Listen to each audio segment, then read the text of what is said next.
Iran అయితే ఒక పెద్ద డిసిషన్ అయితే తీసుకుంది. మొత్తానికి స్ట్రెయిట్ ఆఫ్ హార్మోజ్ అనేది ఓపెన్ అయిపోయింది. ఇది చాలా మంది గుడ్ న్యూస్ అని చెప్పుకోవచ్చు. ఇప్పుడు ప్రెజెంట్ అయితే సీజ్ ఫైర్ అయితే నడుస్తుంది.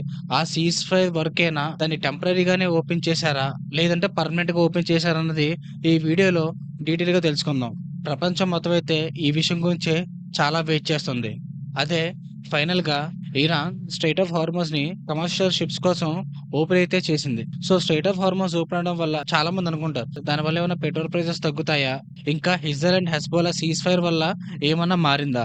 ఈ వీడియోలో నేనైతే క్లియర్ గా మీకు ఎక్స్ప్లెయిన్ చేస్తాను. అసలు ఫస్ట్ మనం ఈ స్ట్రెయిట్ ఆఫ్ హార్మోజ్ అంటే ఏంటో తెలుసుకోవాలి. ప్రపంచంలో దాదాపు 20% 30% ఆయిల్ సప్లై అనేది ఈ స్ట్రెయిట్ ఆఫ్ హార్మోజ్ నుంచే వెళ్తుంది. ఓమన్ ఇంకా ఇరాన్ మధ్యలో ఉన్న ఈ నేరో ప్యాసేజ్ చాలా స్ట్రాటజిక్ పాయింట్ అని చెప్పుకోవచ్చు. ఒకవేళ ఇరాన్ కానీ ఈ పాయింట్ కానీ క్లోజ్ చేసిందంటే ప్రపంచంలో ఉన్న ఆయిల్ ప్రైజెస్ అన్ని ఒకేసారి మనం ఊహించిన విధంగా అయితే పెరిగిపోతాయి. గతంలో ఈ స్ట్రెయిట్ ఆఫ్ హార్మోజ్ అన్నది క్లోజ్ చేశారు. ఎందుకంటే ఇరాన్ కి ఇజ్రాయెల్ యుఎస్ఏ మధ్య వార్ వల్ల. సో దానివల్ల చాలా దేశాలకి ఆయిల్ సప్లై అన్నది చాలా వరకు ఆగిపోయింది.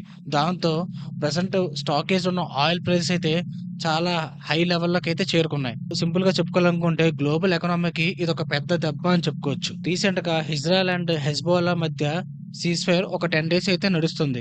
అది మనందరికీ తెలిసిందే. అసలు ఈ సీజ్ ఫైర్ అవడానికి మెయిన్ రీజన్ కారణం ఎవరంటే ప్రెసిడెంట్ డొనాల్డ్ ట్రంప్ గారు మీడియేషన్ చేయడం. ఈ సీజ్ ఫైర్ రాగానే ఇరాన్ ఫారెన్ మినిస్టర్ అయిన అబ్బాస్ అరక్చి ఈయన ట్విట్టర్ లో ఒక పోస్ట్ అయితే చేశారు. సీజ్ ఫైర్ పీరియడ్ లో స్టేట్ ఆఫ్ హార్మోజ్ అనేది కంప్లీట్ గా ఓపెన్ లో ఉంటుందని. ఇక్కడైతే మనం ఒక పాయింట్ అయితే గుర్తుపెట్టుకోవాలి. అదేంటంటే ఆ స్టేట్ ఆఫ్ హార్మోజ్ లో ఓన్లీ కమర్షియల్ షిప్స్ మాత్రమే అలో చేస్తాం, ఇంకా మిలిటరీ షిప్స్ కి అక్కడ అలో లేదని చెప్పేసి ఇరాన్ ఫారెన్ మినిస్టర్ అయితే స్టేట్మెంట్ అయితే పాస్ చేశారు. సో కమర్షియల్ షిప్స్ ని అలో చేసి మిలిటరీ షిప్స్ కి అయితే పర్మిషన్ లేదని ఓపెన్ గా చెప్పేశారు. ఈ న్యూస్ బయటకు రాగానే మెయిన్ గా గ్లోబల్ మార్కెట్ లో కొన్ని చేంజెస్ అయితే వచ్చాయి. బ్రాండ్ క్రూడ్ ఆయిల్ 8% నుంచి 9% వరకు పడ్డాయి. ఇది చాలా మంచి విషయం అని మనం చెప్పుకోవచ్చు. సింపుల్ గా ఒక లాజిక్ ఆలోచిస్తే ఆయిల్ ప్రైసెస్ అనేవి తగ్గితే ట్రాన్స్పోర్ట్ ఛార్జెస్ కూడా మనకి చాలా వరకు వాటి మీద ఉన్న ఇంపాక్ట్ అనేది మనకు తగ్గుతుంది. అండ్ ఆటోమేటిక్ గా ఇన్ఫ్లేషన్ అనేది కంట్రోల్ లోకి వస్తుంది. సో ఈ న్యూస్ అంతా విన్న ట్రంప్ గారు కూడా దీనికి వెల్కమ్ అని పాజిటివ్ గా అయితే రెస్పాండ్ అయ్యారు. కానీ ఇక్కడ ఉన్న చిక్ ఏంటంటే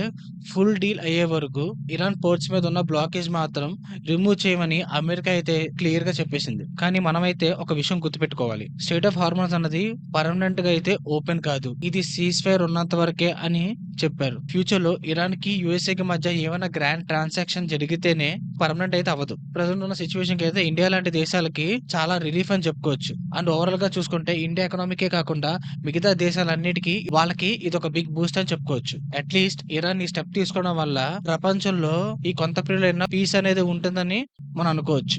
సో ఇదంతా విన్న తర్వాత మీరైతే ఏమనుకుంటున్నారు? ఆయిల్ ప్రైసెస్ ఇంకా తగ్గుతాయా, లేదంటే ఇదంతా ఒక డ్రామానా?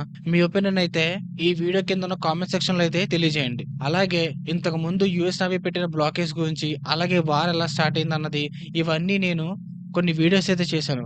అవన్నీ ఈ వీడియో డిస్క్రిప్షన్ లో అయితే మెన్షన్ చేస్తాను. మీరైతే ఆ వీడియోస్ చూడండి. మీకు పర్టికులర్ గా ఒక క్లారిటీ అయితే వస్తుంది. ఈ వీడియో మీరు ఎంతవరకు చూసారంటే ఈ వీడియో మీకు నచ్చిందని అనుకుంటున్నాను. ఈ వీడియో కనుక మీకు ఫుల్ఫిల్ గా నచ్చితే లైక్ చేసి, షేర్ చేసి మన ఏడిఎం టాక్స్ అయితే సబ్స్క్రైబ్ చేసుకోవడం మాత్రం మర్చిపోకండి. అలాగే మరో ఇంట్రెస్టింగ్ అప్డేట్ తో కానీ లేదా ఇంకేదైనా టాపిక్ తో కానీ మీ ముందుంటాను. Until then stay tuned to ADM talks.